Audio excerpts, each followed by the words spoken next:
Amateur Traveler is in its 20th year now, but can you imagine if I had people on the show who had never been to the destination, but had just read about it or seen a movie about it? That wouldn't make any sense at all, and you wouldn't listen. We all know how important it is to receive advice from people who know a destination to get the most authentic local experience. And a great option for experiencing this is Explore Worldwide and their authentic small group adventures, led by local tour leaders, perfect for solo travelers who want to meet like minded people with a desire for adventure. I'm often an independent traveler, but two of my last three trips were with small group tours because they organize everything and it's a lot easier. If you want to recreate the tour I did to Malta, they have a Malta and Gozo Discovery Tour. I'm intrigued by one of their tours called A Taste of Sicily. The company again is Explore Worldwide, and visit exploreworldwide.com to learn more. And thanks to Explore Worldwide for sponsoring this episode of Amateur Traveler. The nights are long, the days are short, and the weather is chilly to downright cold, depending on where you are. It's a good time to slip into a Quince iconic Mongolian cashmere sweaters, which start at only $50. You can treat yourself to everyday luxury at an affordable price with Quince. If you really want to dive into luxury, you can check out their leather handbags, washable silk shirts, and European linen sheet sets. Whatever you're looking for at Quince, all the prices are 50 to 80% less than similar brands, and they do that by partnering directly with top factories and cutting out the middleman. They only work with factories that use safe, ethical, and responsible manufacturing processes. And of course, they use premium fabrics and finishes for that luxury feel in every piece. But you've already heard me rave about my Quince travel pants. Treat yourself this winter without the luxury price tag. Go to quince.com/traveler for 365-day returns plus free shipping on your order. That's QUINCE.com/traveler to get free shipping and 365-day returns. Quince.com/traveler. And thanks to Quince for sponsoring this episode of Amateur Traveler. This episode of The Amateur Traveler is brought to you by Audible. Please visit audiblepodcast.com/traveler for your free audiobook download. I got my bags packed on a roll. I'm heading out there and I'm ready to go. I'm looking real good in my passport photo.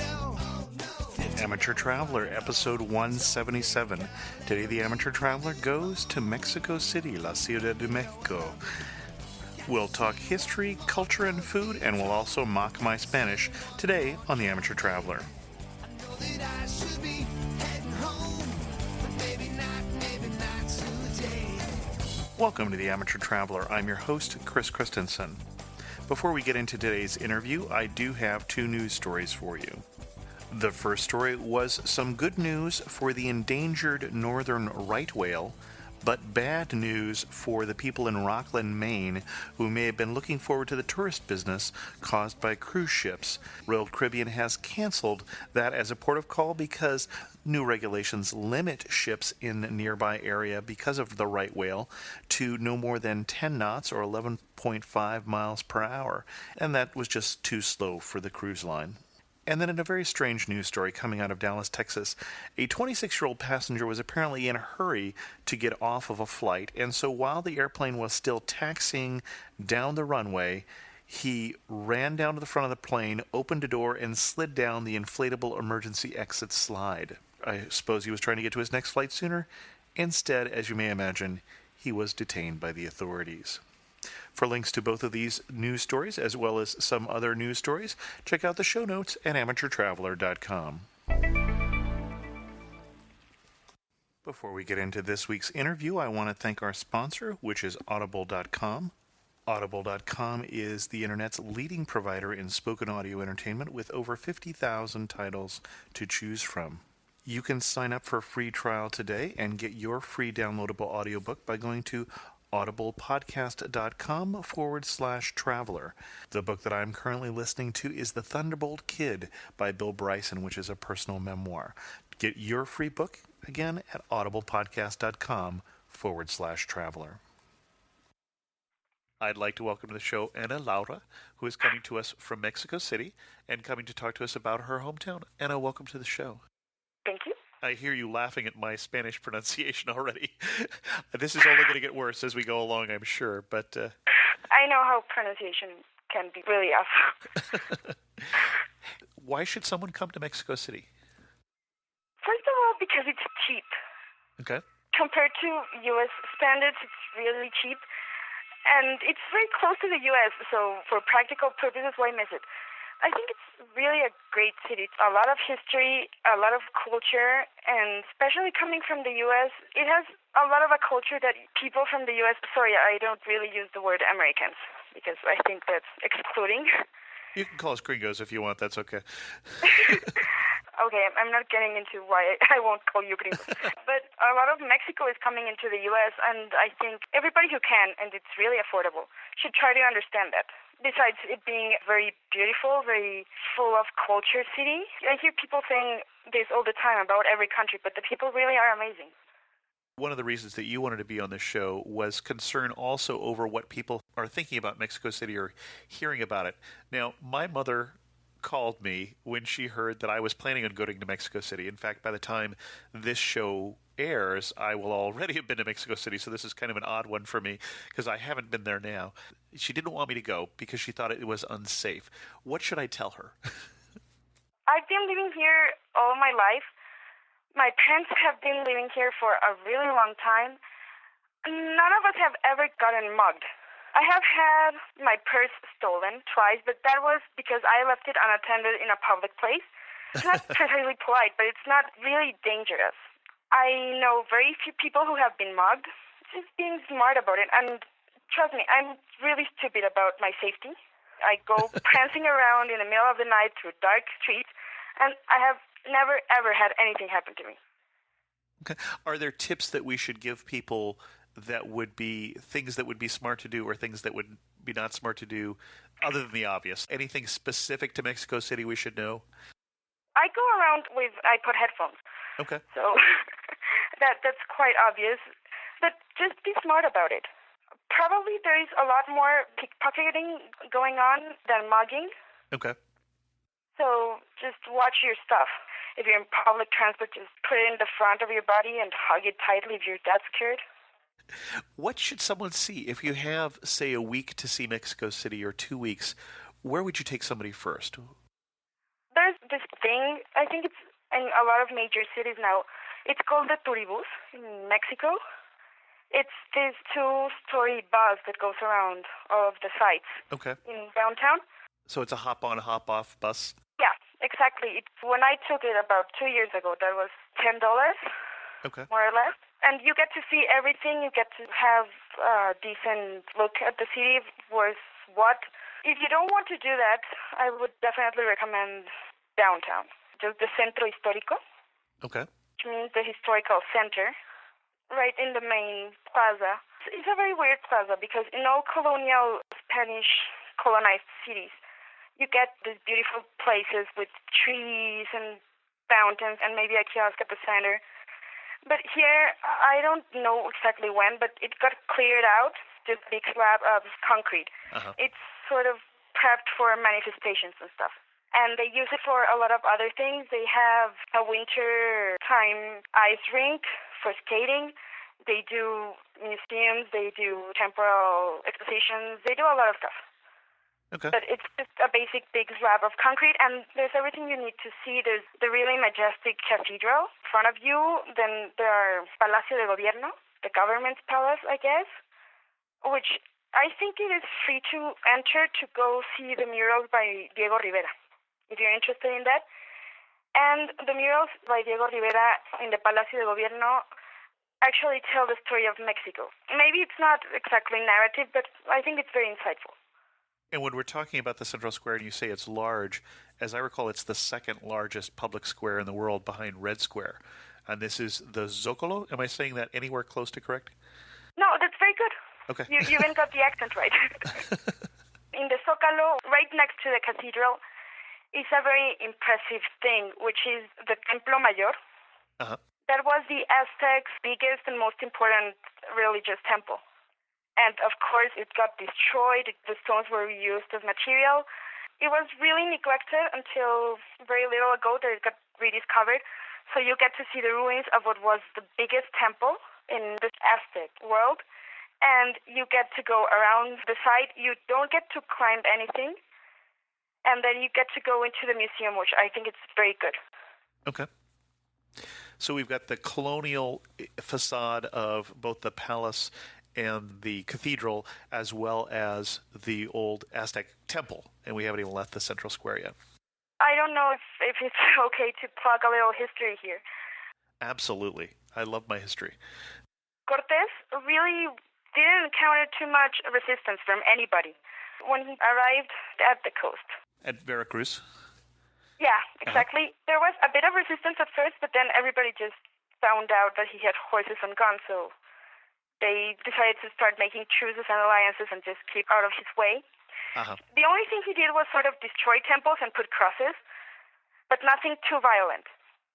And then he got to Mexico City, and all of a sudden he had to go back to Veracruz to deal with some men sent by the governor of Cuba, who was sort of his enemy. Okay. When he had to go out to fight these guys, he left the city in charge of Pedro de Alvarado. And he was... I missed that. Sorry, Mexican Spanish is very fast to my ear. Pedro de Alvarado. Pedro de Alvarado's orders were to just stay put. But he decided that he wasn't going to do that, and there was a huge party going on, well, sacred party going on in the Templo Mayor with all the nobles, all the priests, all the high priests, and he decided to attack them.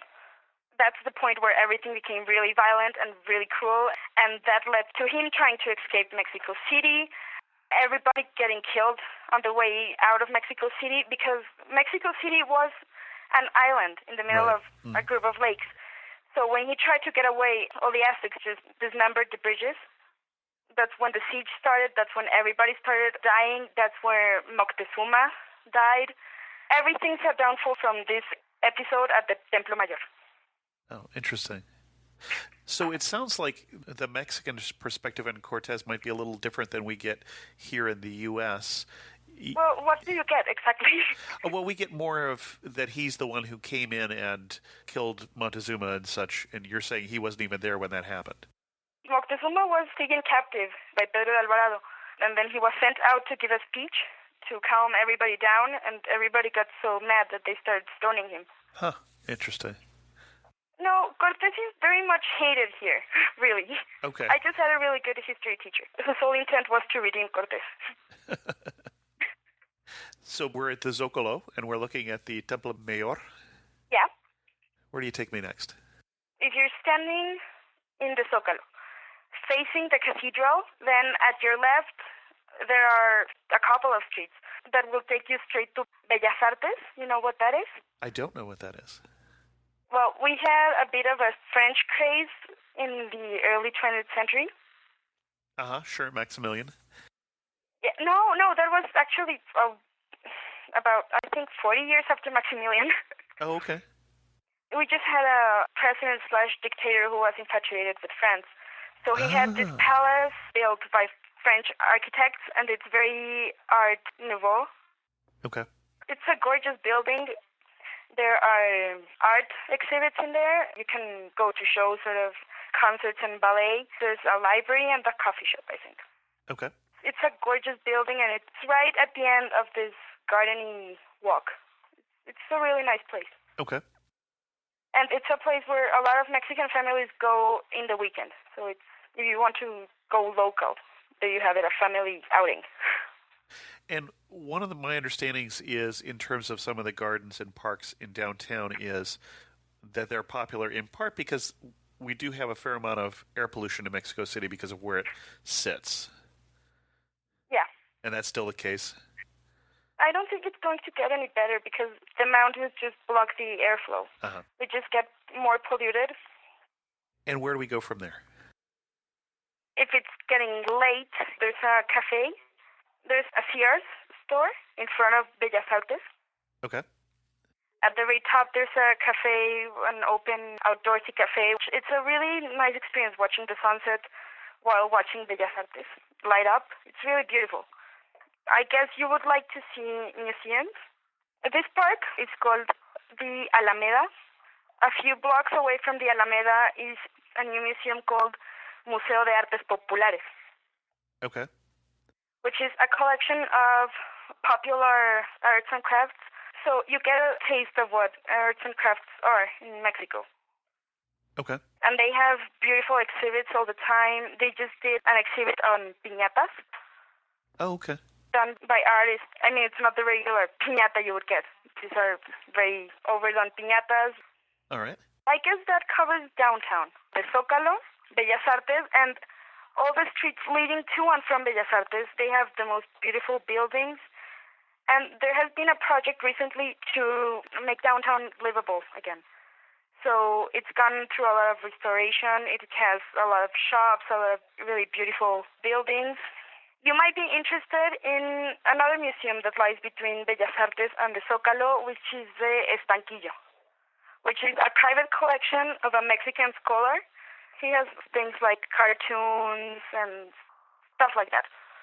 And here's a question for you. Where do the tourists go that the locals think, I don't know why they waste their time doing that? The Zona Rosa. The Zona Rosa, oh yes, okay. Yeah. Which is where most tourists stay also.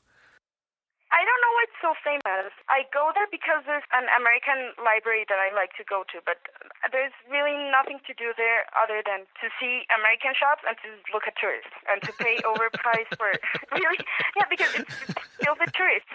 There's a Starbucks, there's McDonald's, there's any kind of fast food restaurant in Mexico that has a place there.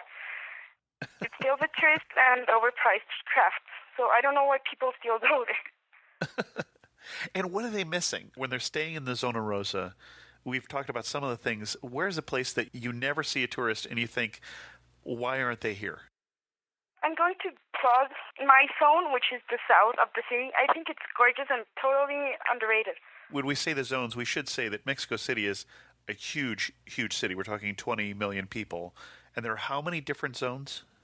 I don't know. I think it's the centro, the center, the sur, which is the south, el norte, which is the north, and poniente, which would be west, I think.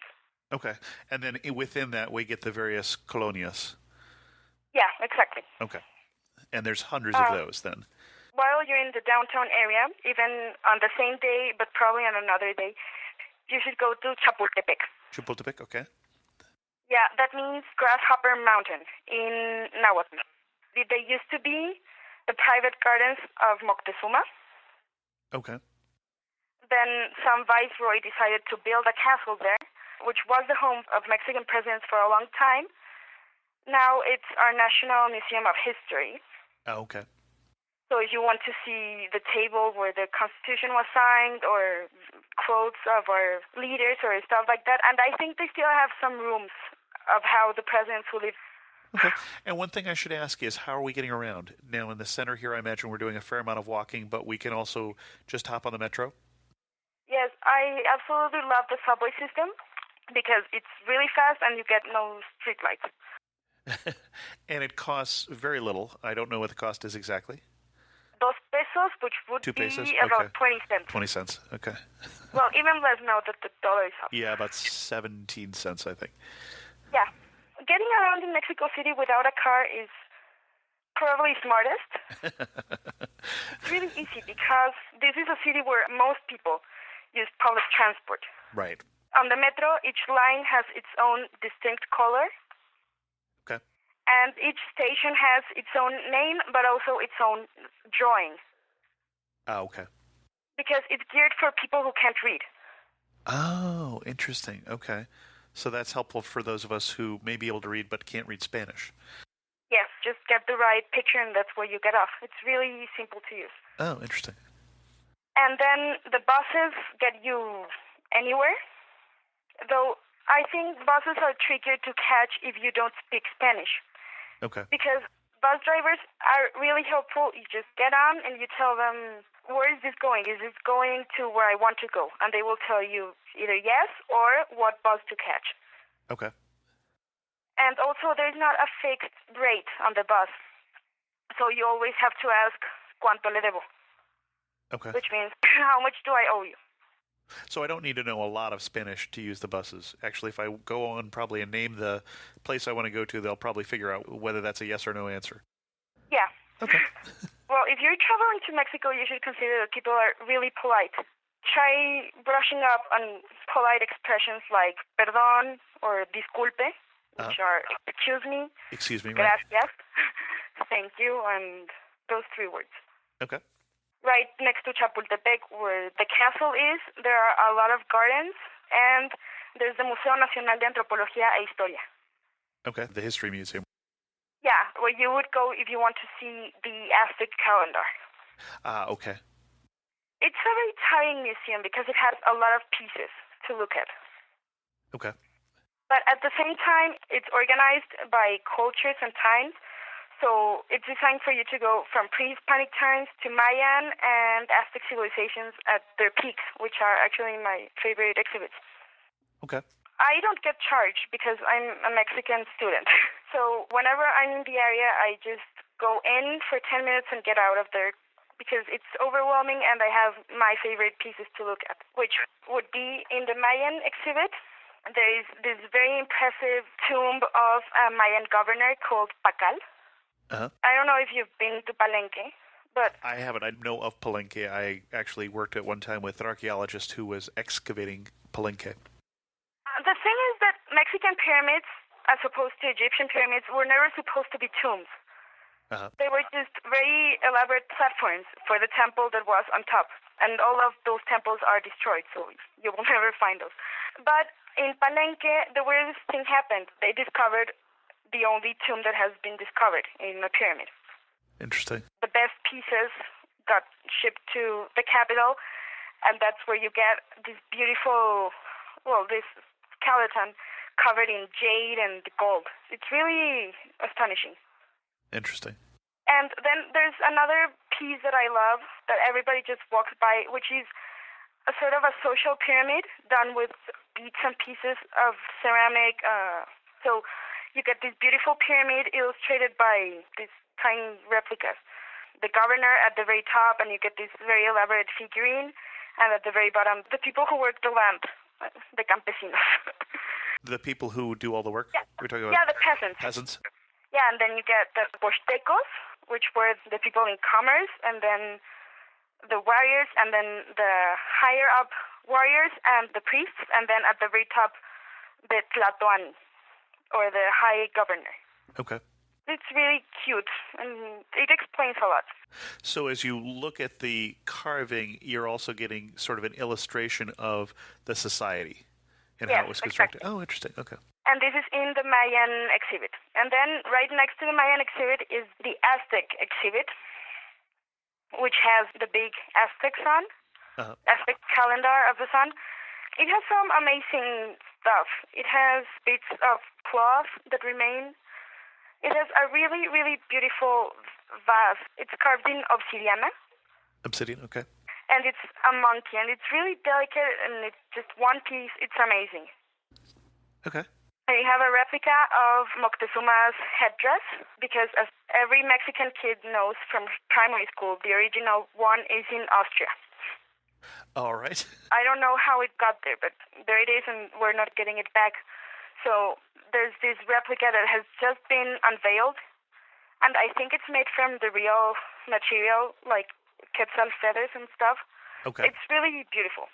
And then right at the back of the Aztec calendar is a small replica of the market, of the main market in Tlatelolco. What many people don't know is that the market is one of the things that astounded the most the Spaniards. In his memoirs, Cortés writes that he was impressed that he could walk barefoot across the market. And this was the hugest market in the hugest capital in a big part of America. It was really crowded. He could walk barefoot and never get his feet dirty. They were also pretty amazed by how organized it was. Huh. You said we should also get out of the central Zona Histórica and get differences down to southern Mexico City. Yes, I highly recommend the south. of Mexico City because up to about the 50s, the south of Mexico City was not part of the city. It has grown very quickly, but in the south remain very beautiful things like cobblestone streets and the only remaining river of Mexico City, which is just about 100 meters of stagnant, stinky water, but it's the only river we have left, is right here in the south. And when you say the south, what particular colonia are we in, for instance? Coyacan. That one's a bit tricky because it's going through a remodeling stage right now. But if you get to the center of Coyacan, you can see one of Cortés's original houses. Oh, interesting. And you can see the church he built for himself and his family. A lot of the conquistador houses are there. It's a very green zone full of trees, cobblestone streets, very charming. You can also find Diego Rivera's studio and house, Frida Kahlo's, and Trotsky's. Trotsky, okay. And then if you go farther south, I think the farthest south, which would be recommendable, is called Xochimilco. Xochimilco, okay, with the canals. Yeah, and I think everybody misses that, and it's gorgeous because Mexico City was built on gardens growing out of the water. And this is the one part of the city that keeps that. And it's a really nice touristic experience. You go, you rent a little barge along with the guy who's propelling you, and they don't really use oars. They use really long sticks to push themselves from the bottom. Okay. And I think it's a really pre-Hispanic experience because you get people all around you in smaller boats selling you stuff, which is how it would have worked. And you can get food, you can get even mariachis. I heard there were mariachi bands on some of the nearby boats, yeah. And there is a way, which I don't know how I will send for you to put in the show notes, but you can actually make an appointment and go to a reservation part of Xochimilco. Okay. That's really gorgeous. The water is clear, you have birds, you have a lot of trees, you have no people. I think that's a really unexpected experience because everybody who goes to Mexico City is expecting a city. If you know where to go, you get canals and birds and wildlife. Yeah, certainly not something you expect in a city of 20 million. If you're in the south and you're here in a Saturday, you can go to San Ángel, which is right next to Coyoacán. There's a famous Bazar del Sábado, or Saturday Bazaar. Okay, so we're in the Colonia Holy Angel, basically. Yeah, exactly. And there you get crafts, mostly. A craft bazaar. Oh, interesting. On Saturday. Yeah. Okay. And you were able to get crafts in Coyoacán, but since the remodeling, all the vendors have moved on and complained a lot about that. So now you can't get as much stuff there. Now, the other thing that I know that tourists do, or at least something that I was considering doing on my trip, is getting out to the Big Pyramid, third largest pyramid in the world, north of town. It's Teotihuacan. Right. Yeah. Is that something that is recommended? I know I've read a lot of recommendations that a lot of tourists just get on the tours to go there and end up only seeing the pyramid for about an hour and spend at least an hour in gift shops and such. So is it a place you would recommend? And if so, how would you recommend to approach it? I would recommend sunglasses, a hat, and a lot of water. Okay. It's really windy and it's really dusty. Okay. And it's amazing, really. Though the pyramids are not at all well preserved. Okay. But you get the main pyramid, La Pirámide del Sol. The Pyramid of the Sun, okay. The smaller Pirámide de la Luna, of the moon. Okay. And you get Calzada de los Muertos. The what of the dead? Calzada, the street. Ah, okay. Those are a lot of big constructions that you can get into, get a workout from, because it's really strenuous to climb those things. And the gift shops are right next to the pyramids. Uh-huh. So if you remember your way to the gift shops, you could just get back to the pyramids. And so would you recommend someone just go on their own, just take the subway and a bus up there, or? You can't really get there by subway. Right. Because it's actually out of the city. But there are buses, so you could go to a bus station and get on a bus probably 1 hour, 2 hour ride. And go see that on your own. I would recommend taking a guide with you so that you know what you're seeing. The most amazing thing is that right outside of the pyramid complex, where the houses start, because you're not in the middle of a deserted place with pyramids. It's surrounded by people living there. Okay. And next to the pyramids, but not in the pyramid complex, they discovered very recently living quarters of nobles. That's really amazing because those still have the original paintings, and you can see the murals with faded but original colors and depicting wars and nobles and whatnot. I don't really know how to get there. I know they're just next to the pyramids. Okay. When I go to Mexico City, what's going to be the biggest surprise for me? I don't know. I'm always amazed by the people. The people here are really nice and kind. You will not be able to sneeze without somebody saying bless you, no matter how far away they are. If they heard you sneeze, they will say bless you. It's a very weird sort of politeness that Mexicans have got. Okay. What is a day that you can think of that you woke up and you said, thank God I was born in Mexico City? What kind of day makes you say that? I can think of 2 days that I spent with my friends. One day we decided to go to an art exhibit in downtown, and we spent all our day there, and we did some bit of tourism. The day ended with us having a coffee, watching the sunset in Bellas Artes. Okay. That was a really nice experience. And another one was, this was about 2 weeks ago, going to see a temporary exhibit in the Museo Nacional de Antropología, and then just going to the museum, seeing some pieces and getting out, going to the zoo, just walking around. And after all that sightseeing, we just got on the metro and we went to watch a movie, and then I stayed over at my friend's house. And when we woke up, we went to have breakfast at the market, which is a really cool experience. Okay. Speaking of food, you haven't been to Mexico City if you haven't eaten what? Probably tortas from a vendor on the street. Tortas from a vendor on the street, okay. I know that you have your own concept in Mexican food in the U.S. Right. Well, I've been to Mexico a few times, so yes, I know it's not at all the same. I'm not expecting Taco Bell. We don't have a thing here, sort of a hard taco shell. That does not exist. If you want our tacos to be crispy, we fry them with everything inside. You can have a lot of varieties of food. You can have from really cheap food. You can have tacos de canasta, which is a man with a huge basket of tacos on a bike selling them for about 3 pesos each. Okay. You can have market food, which I would recommend the deep-fried foods, such as quesadillas. Okay. Yeah. Quesadillas, sopes, tostadas. Okay. That's just fried flour with things either inside them or on top of them. Okay. Then you have some more complicated stuff like chilaquiles or enchiladas, which are tortillas that have been sitting in sauce for so long they've gone soft.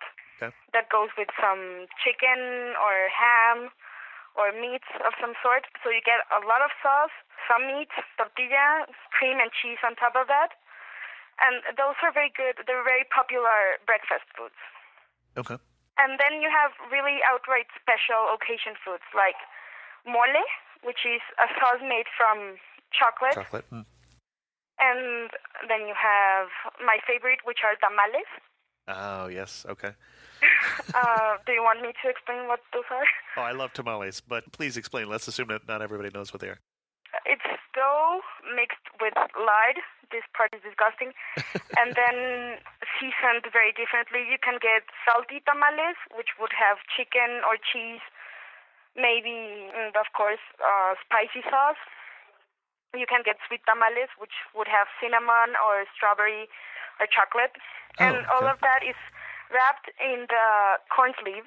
Corn husk, Yeah, and boiled. And sometimes in the leaf of the banana palm tree. Oh, and okay. Boiled. I hadn't seen that. Okay. And, well, if you're worried about hygiene, you should definitely try those because those have been boiled. Okay. And you can identify this because people selling them will have a really huge pot steaming. One warning you would give, one thing we should know before we go to Mexico City. I have been driven everywhere for most of my life, and recently I started moving on my own, and I've discovered how close the distances are. Okay. So I think that renting a car would be madness. Maybe hailing a cab if you don't know where you want to get to, but you could walk for most of the time. You would get where you want to get, and you would see a lot of the city. Okay. And we should say there are some traveler's warnings that you should call a radio dispatch cab rather than hailing one of the green cabs on the street, is what the official advisories are, at least from the U.S. State Department. I'm really dumb about this, but I taken cabs straight from the street. Okay. Just beware, because you talked about the green cabs, yeah, which for a short period had changed into white cabs with orange stripes, with one big orange stripe, and now they're sort of burgundy and gold. Okay. It's really weird. Just look at the cab driver, see if you trust him. Well, and he should match the picture ID, which should be there also. I have never seen a picture ID. You've never seen a picture ID? No. Well, so much for my travel information. If you're leaving your hotel or something, then, yeah, you could arrange to ring for a cab. But if you want to take one off the street, go ahead. Okay. Beware if they're taking you into really complicated, lonely streets. Okay. As we go to wind this down, how would you finish this sentence? You really know you're in Mexico City when what? When you're walking down a really well-known street, and all of a sudden you turn to your right and you see a circus. All right. You've got to explain that one, though. This happened to me on Sunday, I think. I was walking down the street that connects my house to my school, which I have traveled through countless times. And all of a sudden, I turned around and there was a circus. It's unexplainable like that. So when you said Mexico City doesn't surprise you, you're actually saying it surprises you all the time. You've just gotten used to it. Yeah. If you're familiar with this literary term called real maravilloso, or magical realism. Okay. This is Mexico. Okay. Interesting. And if you had to summarize a city of 20 million people in 3 words, I had been waiting for that. You've been waiting for it. What 3 words would you use? That would be one, real maravilloso, but I don't know if that counts because it's a compound word. We'll put a dash in there. Okay. It's diverse and it's discoverable. I mean, you have to look for things yourself. Okay. Ana Laura, thank you so much for coming on the show. Did I do the German R there again? No, you did a little better. I did a little better.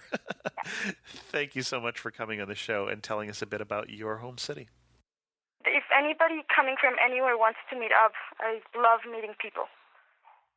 Thank you for the invitation. I would actually offer my house, but my parents would be really angry about that. Well, we didn't talk about where to stay, but we did recommend don't stay in the Zona Rosa. I'm actually staying in a hostel right by the Zocalo, and we'll see how that works. I'll be able to tell people by the time this goes up how my experiences were. Thank you so much for coming. No, you're welcome. One thing that was funny about this particular episode is that between the time that I recorded it and now I have been to Mexico City, and so some of the pictures that those of you who watched the enhanced version saw were pictures that I took in Mexico City, and I did get a chance to meet Ana Laura and take her picture, for instance, and get a tour of Coyacan with her as a tour guide, and she is a wonderful tour guide. It was a great time. I stayed right near the Zocalo, and there's more details about my trip in the blog, the Amateur Traveler blog. I wrote a blog post for every day of my trip, both in Mexico City and Oaxaca. So I'll let you refer to that if you want to get more details about where I stayed, who I met, including meeting strangers on the streets and holding conversations in Spanish. So it was a very good time and certainly something I would recommend. One cautionary note: Ana Laura has never had a problem with being mugged in Mexico City. Unfortunately, I didn't get a chance to meet a guest that we'll be having in 3 weeks because he was in Mexico City arriving the day after I left. While he was there, unfortunately, he was held up at gunpoint. So it can happen, and again, be safe and take appropriate precautions. This is a longer episode than usual, so we won't have any internet resources today. And in news of the community, I just wanted to say thanks.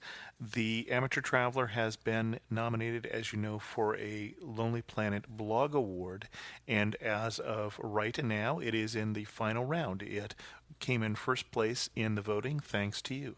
Thanks very much to all of the people who responded to my Twitters, responded when I put something on the Amateur Traveler fan page. If you want to find information about both of those, there are links to them at amateurtraveler.com. And also to those of you who responded to the email I sent or who responded to the email newsletter. First place is what I wanted to be in, and I was just very pleased. Not only did you vote it into first place, but you also sent me letters thanking me for doing so, for taking the time to do it. So I was overwhelmed. Thank you so much. With that, we'll bring this episode of The Amateur Traveler to a close. If you want to contact me, again, Twitter, Facebook, all of those things, links on the show page at amateurtraveler.com. You can also send me email at host@amateurtraveler.com or leave a comment at amateurtraveler.com. And as always, thanks so much for listening.